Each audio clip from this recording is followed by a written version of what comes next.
Hello বন্ধুরা, সবাই কেমন আছো? আশা করি ভালো আছে। আমি ভালো আছি। আর দেখতেই পেয়েছো, গেটের পাশে দুজন দারোয়ানকে দাঁড় করিয়ে দিয়েছে। রাজার বাড়িতে ছিল যেমনটা, ঠিক তেমনটাই সাজিয়েছে। দেখে ভীষণ ভালো লেগেছিল।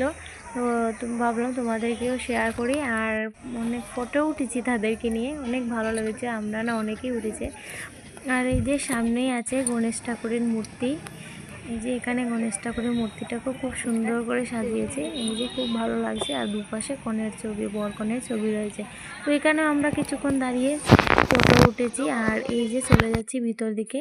আমার ছেলে আর আমার বড় আছে। তো এখানে দেখি ফুচকা। তো ফুচকা দেখেই তো ভীষণ পাগল হয়ে গেছি। ওকে বলছি যে এখন আমি ফুচকা খাবো, আর কিছু খাই বা না খাই, ফুচকা আমাকে খেতেই হবে।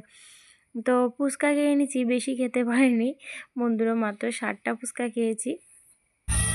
তো